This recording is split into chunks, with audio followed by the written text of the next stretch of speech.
নমস্কার বন্ধুরা, আজ আমি আপনাদের জন্য নিয়ে এসেছি একটা ক্রিমি কিউকাম্বার স্যালাড, শশার একটা স্যালাড।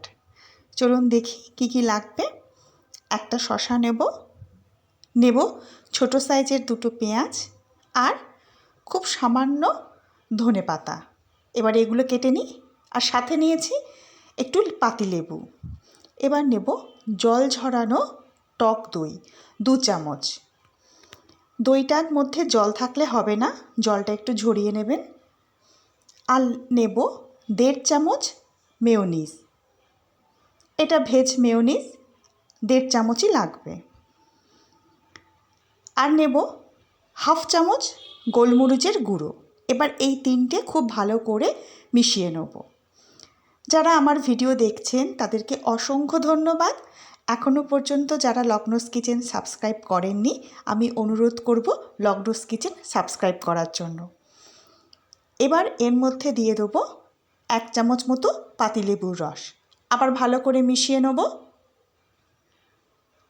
এই স্যালাডটা কিন্তু খেতে খুব সুন্দর লাগে। একবার বানিয়ে খাবেন, দেখবেন তখন অন্য কিছু আর ভালো লাগছে না, এটাই বারবার বানাবেন। এবার শশাগুলো দিয়ে দেবো। আমি কিন্তু কোনো রকম লবণ এখনও পর্যন্ত দিইনি, কারণ মেয়োনিজে একটু নোনতা ভাব থাকে। আর স্যালাডটা যখন পরিবেশন করবেন সেই মুহূর্তেই লবণ দেবেন, নইলে আগে থেকে জল বেরিয়ে আসবে শশা আর পেঁয়াজ থেকে, তখন বাজে একটা খেতে লাগবে, জল জল হয়ে যাবে। এবার সব কিছু ভালো করে মিশিয়ে নেব। এই ক্রিমটা শশা আর পেঁয়াজের গায়ে খুব ভালোভাবে লাগিয়ে নেব। এবারে এর মধ্যে দেব খুব অল্প পরিমাণে ধনেপাতা কুচি। ধনেপাতা কুচিটা খুব অল্প পরিমাণেই দিতে হবে, আপনারাও কিন্তু খুব অল্প পরিমাণেই ধনেপাতা দেবেন।